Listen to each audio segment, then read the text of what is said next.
We'll take up where we left off on Monday.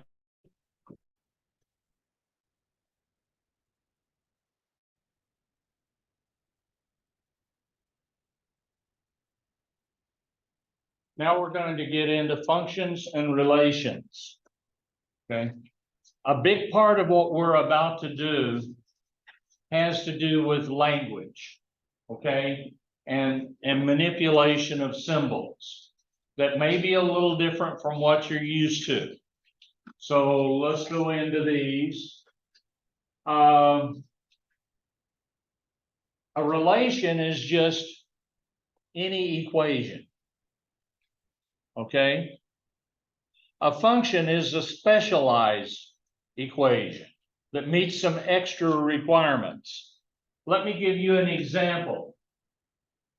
Consider a rectangle and a square from 6th grade geometry.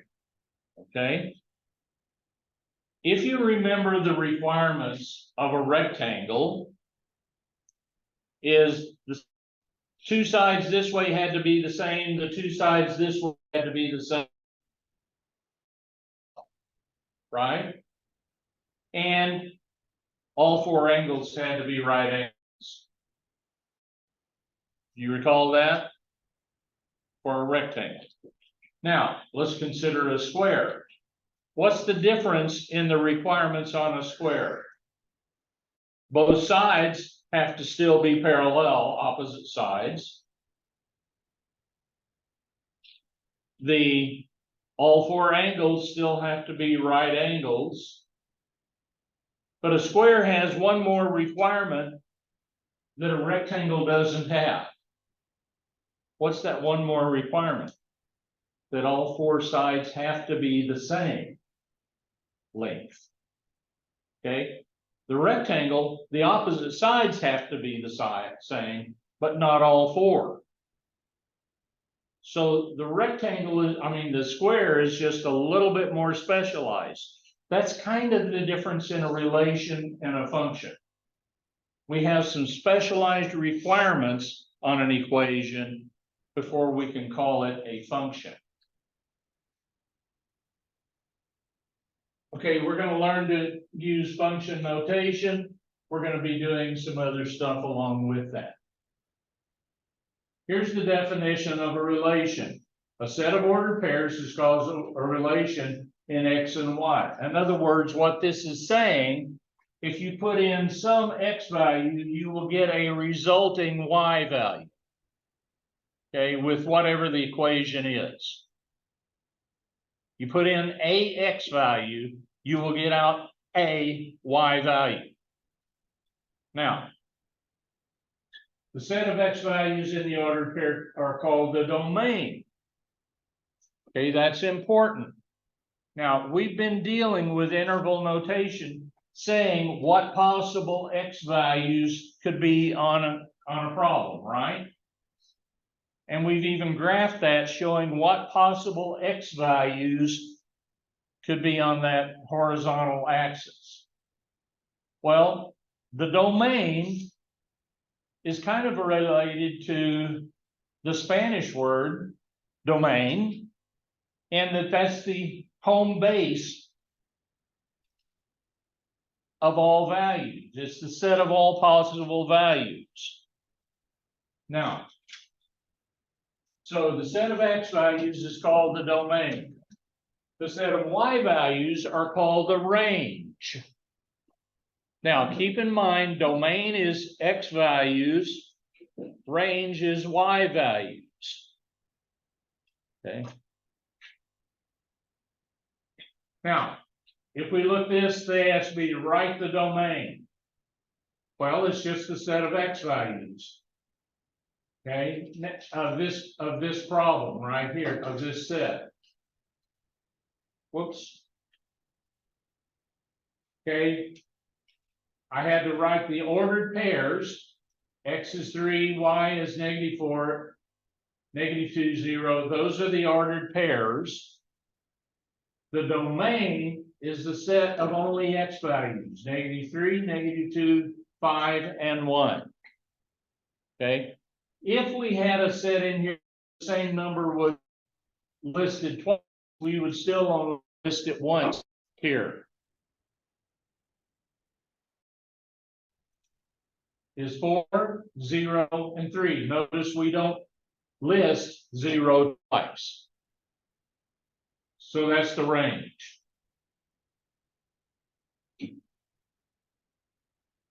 Here's your definition of a function. Given a set of x and y, we say that y is a function of x if for each x value in the domain, there is only one value of y in the range. What the heck is that talking about? Well, graph paper, a parabola. Okay. For this value of x right here, there is a unique value of y. Right? For this value of x, there is a unique value of y. And for this one, it has its unique value of y. Likewise here, there, and forever. There. Okay. So this is a function. Okay. Because for each value of x, there is a unique, one and only one value of y. Now then, they're going to bring down another set of things. Whoops, here's just a practice. We'll go on to some more. Let me show you something that is not a function. Okay? Let me show you something not a function. We studied circles yesterday, right? Or last time. Here's a circle. More or less. We'll pretend it was. For this value of x, there are two values of y.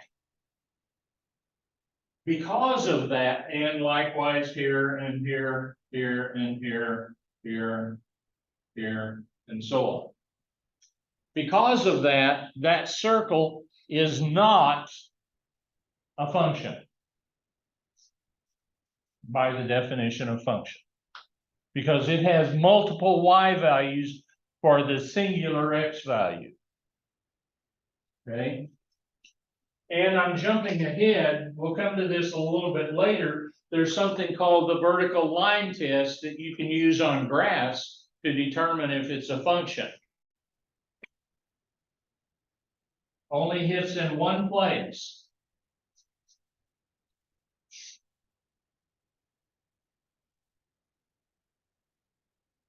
Okay, vertical line test. Over here, the vertical line test shows you that it hits in multiple places. Okay. So let me get rid of this because I'm going to need to.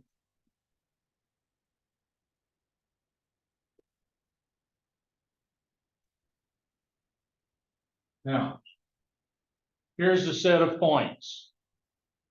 Do those points constitute a function? Yes or no? I've got the same x value with two different y values. Uh-oh. By the rule, a unique x value can only have one unique y value. So because you got two different y values with the same x value, this thing is not a function. We don't even need to look at that last point. Okay. Does that make sense to you? Is what I'm saying? All right.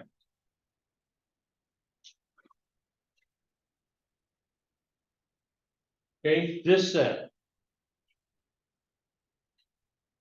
Although I've got the same y value, they have two different x values. So every x value has its own unique y value. Okay.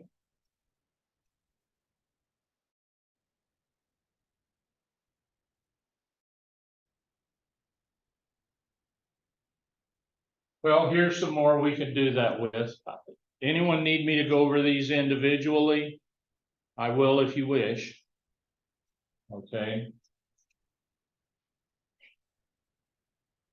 Venn diagrams, if you like them, I hate them. But anyway, this is just a set of X values. This is just some set of Y values.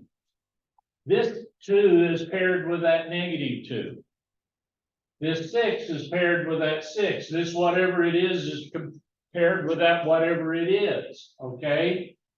In this case, your answer is yes, because each value in the domain has its own unique value in the range. Okay, what about a line? I'm going to tell you straight up, if it's y x plus b, it is function. That's worth writing down. Line, y equal mx plus, it is a function. Why? Now, there is one exception to that rule. One singular exception. Graph paper. Not very good graph paper. I've got this line.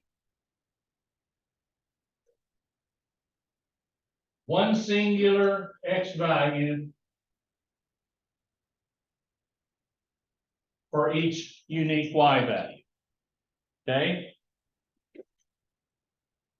This line. One singular y value for each x value. Vertical line test works, right?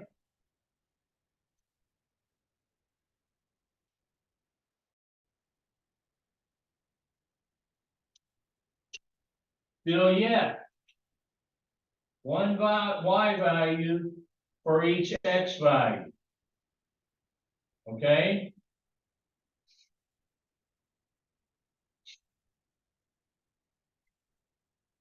What's the one exception? Vertical line. Because you do have multiple y values for the same. And what is unique about the slope of a vertical line?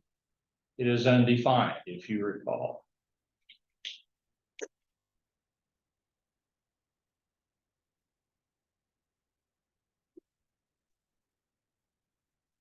What about a parabola? I graphed one for you earlier. Remember what a parabola looks like?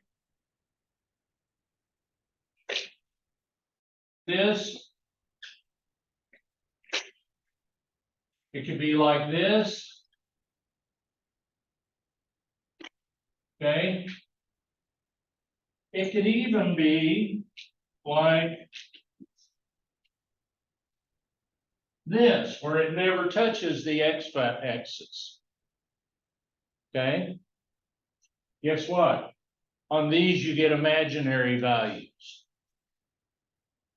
Where they don't touch the x-axis or cross it, that's where you get imaginary values in parabolas when you use the quadratic formula.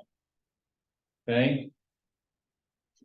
So here you got your domain values and you've got your negative infinity to whatever this is, range values. But yes, parabolas are that. Now, here, this x value corresponds to that y value. Here, that x value corresponds to this y value, although it doesn't include that x value. Okay? So, again, the vertical line test still works even on that one. So, parabolas are, and what are parabolas? Ax squared plus bx plus c is equal zeros. Okay. Determine if. Well, actually, the disguised y mx plus b. So if we rearrange it a little, we see it's a lot. Yes, it is, without going any farther. What about this one? Uh-oh, I got a y squared in here. This is something new I haven't shown you before. I've shown you x squareds with a y to the first, but I haven't shown you y squareds with an x to the first. That's going to give you something different. Okay? Graph paper. Hard to see. Hope it shows up in my video. A graph where you've got y squared, and I'm not going to actually graph this one because I don't want to take the time, is going to give you something that looks like this or something like that, depending on the leading term sign. When the y, see how this is just flipped from what a parabola is? That's what you'll get if you got a y square there instead of a square. An x square will go like this or like that, and y square will go like this or go like that. And that's why in a circle, while you have both y's and x squares, it goes like this. Kind of a silly analogy, but I mean, literally, that's the way it works. Well, there's isolating that y squared. Take the square root plus or minus of both sides to get rid of that y squared. Okay? They didn't show this, which then gives you the y equals that.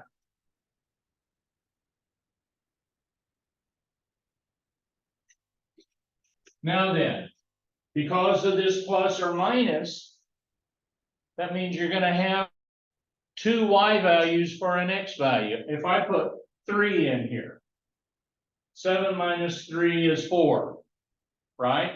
If I put x equals 3, then I would have square root of 4, but I would have both plus and minus 4, or 2 rather, square root of 4. Okay, so y would be plus or minus 2. So I would have two values for an x value of 3. And that's kind of the way that works, okay? And that's why this shape and vertical line test, you can see, also would not work.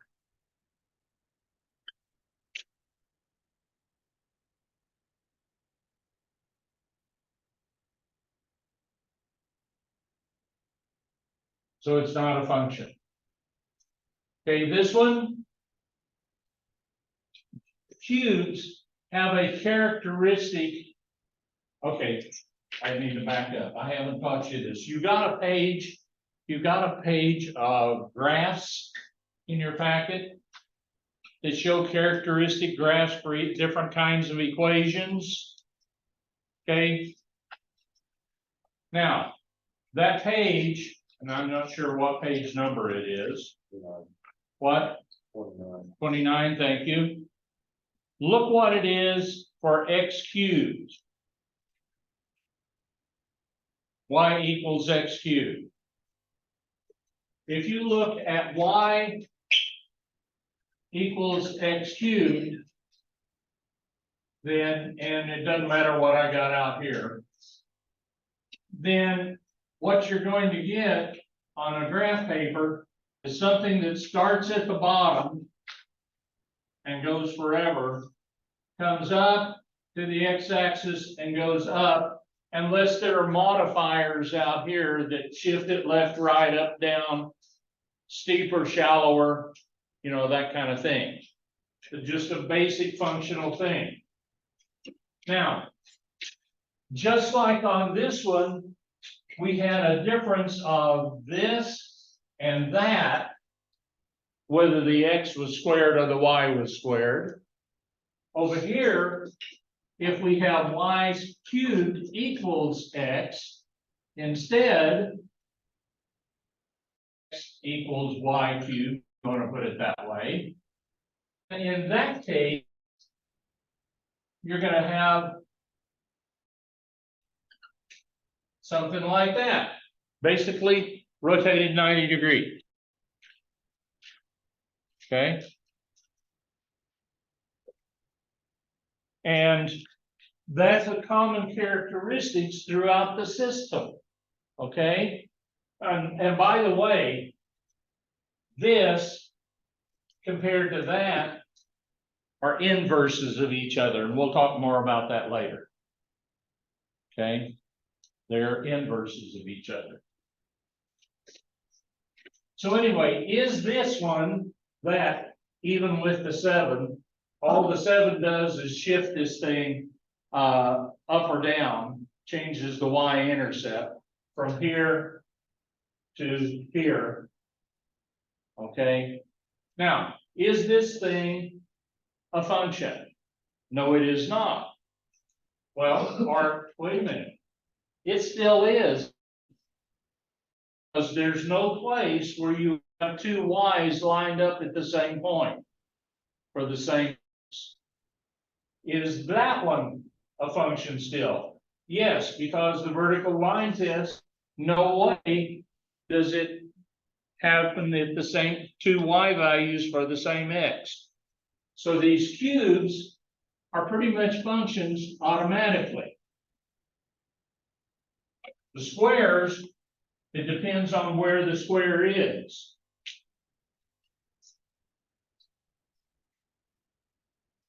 Okay. Here it is algebraically. Take the cube root of both sides. Remember, when you take odd power roots, you don't have to do the plus or minus. Okay. Because -2 times -2 times -2 is indeed the cube root of -8. Okay. I've talked about this already. I've demonstrated it already. Is it a function? Nope. 2 intersections of y's. 2 y's, this y and that y for the same x equals 0.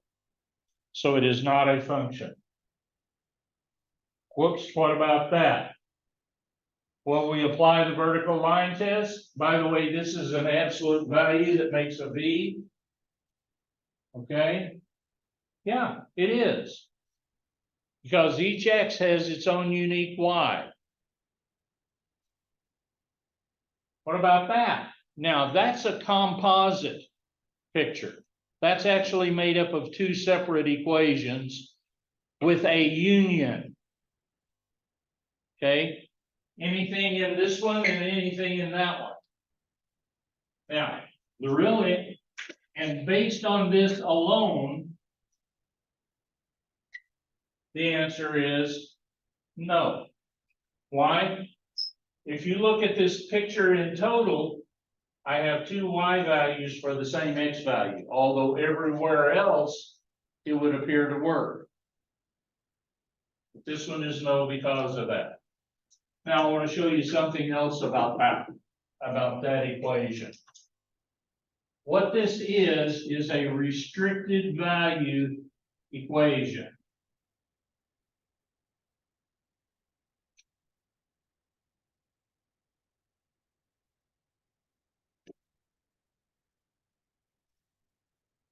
And so on. That's actually that. But they put a restriction on this equation, which, by the way, the actual equation for this is x squared minus 1, 2, 3, 4. That 4 shifts this down from the origin 4 places. This is the actual parabola, but they have restricted this so that x is less than or equal to, because of the closed dots, 0. So that means that we can only use the x values on this half of the graph. That is also the same sort of a thing. In reality, this is a continuing line. But they put the restriction on it. Let's see, this line right here would be y equals, let's see, it goes up 1, 2 over 1. So the slope is 2, x, I gotta scoot this over for the video. Y equals 2x minus 1 is the equation of that line, but it's got the restriction that x has to be greater than or equal to 0. So we're only using that half of the line. You can put restrictions on things. Okay, I can tell you're uncertain. Yeah. No, you're good? Okay. Just figuring, huh? Okay. Yes. So what if one of the restrictions wasn't equal to 0? So like if the What if I left that off? yeah, would that then be a function? Then that would make this.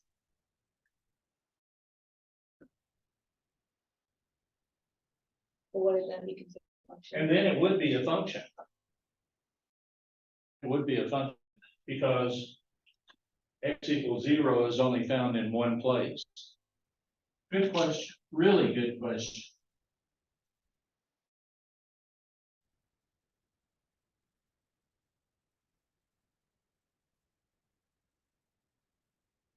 Okay,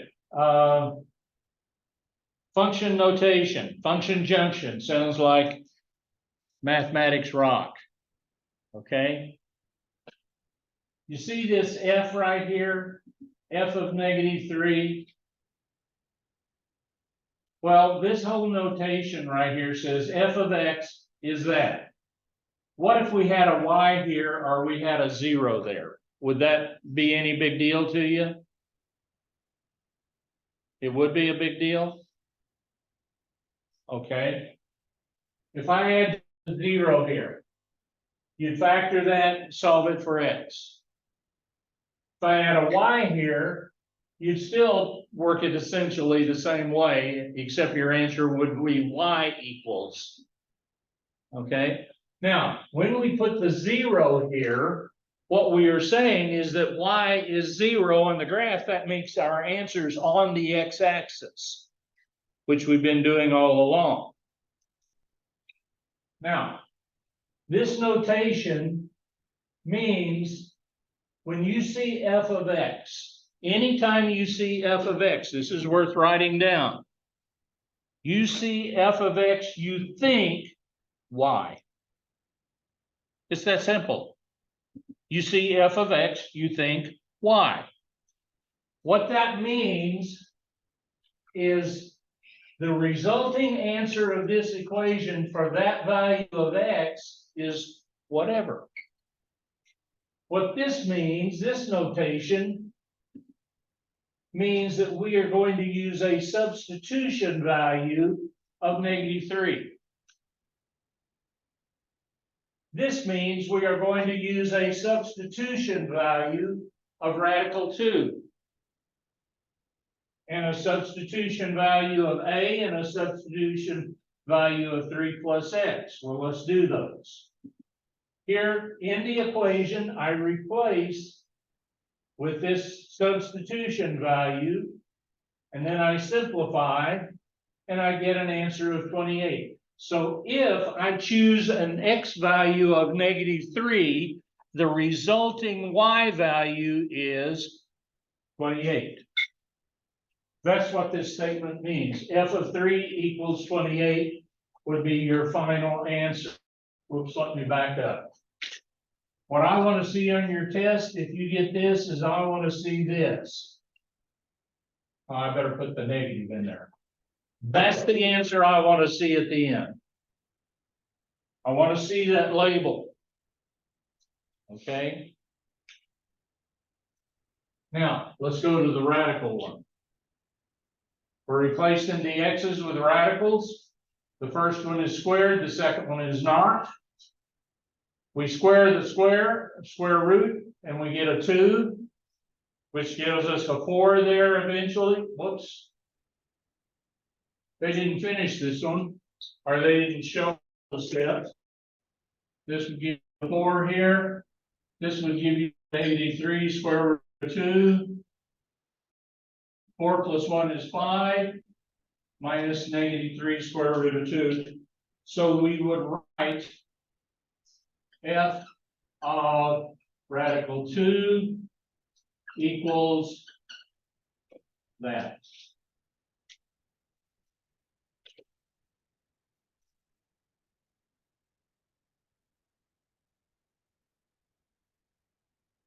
This means the y value you get, the resulting y value when x is square root of 2 is that. So these f's means the resulting y value for x gives you that, or if you substitute -3 gives you that, and so on. Let's go to the next one. Here we go. We simply replace the x's with a's, and that's as far as we can go on that one, other than possibly labeling it. We had to replace the whole parentheses. Okay. After we replace that whole parentheses, that means we got to take z plus 3 times z plus 3, and over here we got to distribute that -3 to both of those. So here's z plus 3 plus z squared is that, and then here -9 minus 3z, and then the plus 1 we just bring down. Now I'm going to distribute this 2. Getting that. Now I'm going to combine like terms wherever I can. And there I have, in this case, actually a parabola, don't I? Ax squared plus bx plus c equals f of 3 plus x. Okay.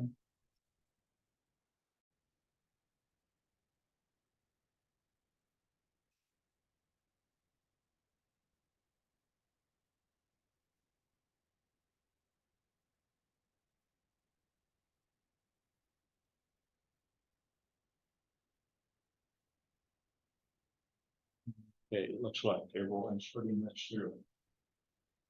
I've got some scribbles to remove.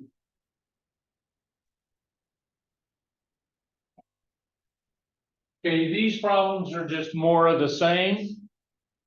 Here is our G function. I can use whatever letter of the alphabet I choose up there, but I don't use I for obvious reasons. I is a specialized variable. Okay, but I could call it Q, Z, K, whatever. But that means the resulting value of K given X is that. So if we use X is 3, we get that, a 0, so G of 3 equals 0. G of 4 gives us radical -2. Uh-oh, imaginary. You got to clean that up. They just wrote undefined. I would not accept it. You can write undefined if you want to, but you better show me this. Okay? Because I need to know that you know to remove that negative from the radical. Okay, here, radical 14. If they ask you for the value, then you plug that into your calculator and get an answer somewhere between 3 and 4, 3 point something. Because 9 and 16 are the two perfect squares and bigger than that. So it'd be between 3 and 4 decimal something. Okay. Here, we substitute 2w into this right there. So there's the x replaced, simplifies to that, and that's as far as we can take that one. So we would write G of 2w equals this. Any questions so far? I mean, this is just simple substitution, isn't it? Really no different than we did before when I just listed this 3 out here and then a semicolon in the equation. It's It's really no different. Well, here's more the same, only with that equation.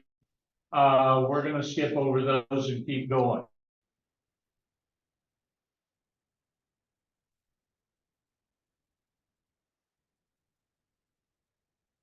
This is just some equation. Okay, this is a little bit different than when I had f of something, f of x equals something. In this case, I'm saying y is equal to some whole equation.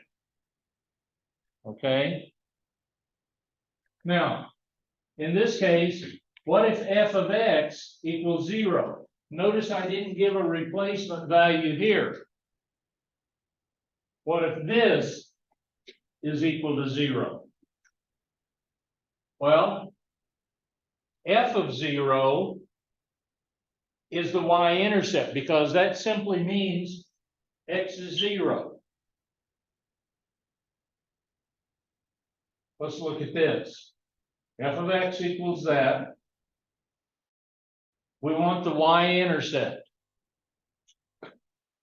Let x be 0. In here, okay. They're doing the x-intercept first. Y-intercept that I was talking about. Let x be 0, and you get the point 0, -4. For the x-intercept, in this case, you have the equation. Y has to be 0. All of this has to be 0 for the y-intercept, or the x-intercept rather. So I replace this with 0. Simplifies, take the square root of both sides, plus or minus 2. What is this? It's asking you to find the x and y intercepts. For the y-intercept, x is 0. So you just replace x with 0. For the y-intercept, you replace y with 0 equals the equation. And then solve.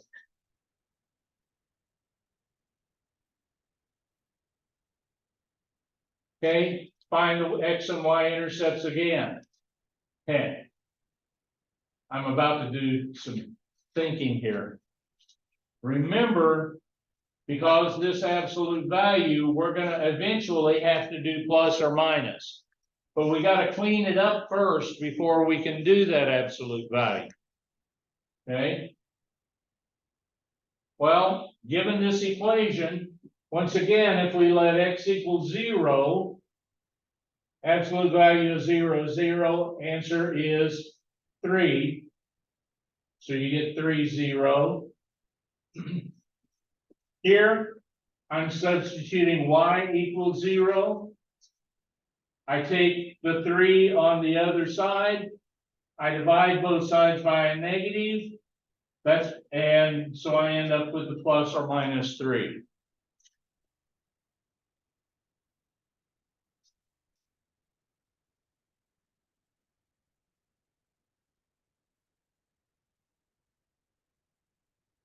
Here's the y-intercept work that I just talked to you about. You replace the x with 0, and you get just simply 3. What about this one? Well, here's the x-intercept again. Here's the y-intercept. Let's do the y-intercept first. That becomes 0. So we replace the x with 0. Square root of 0 is 0. Answer is just 2. So if x equals 2, or if x equals 0, you get the resulting y value of 2. If x is 0, the resulting y value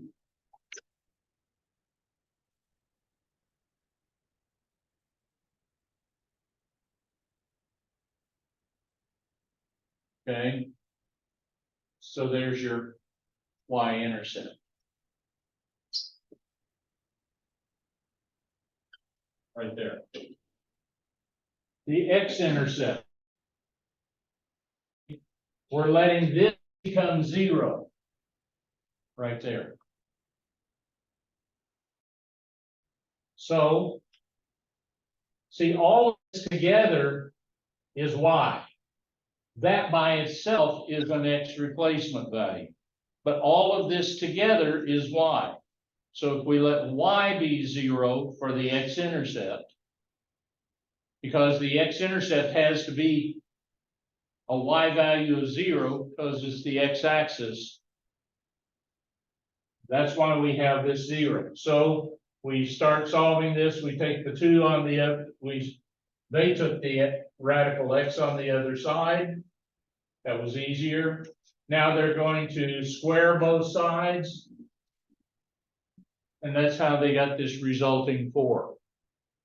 So that creates the x value of 4, 0. 4, 0. There are the y-intercepts. If they ask you to do it, here is the graph.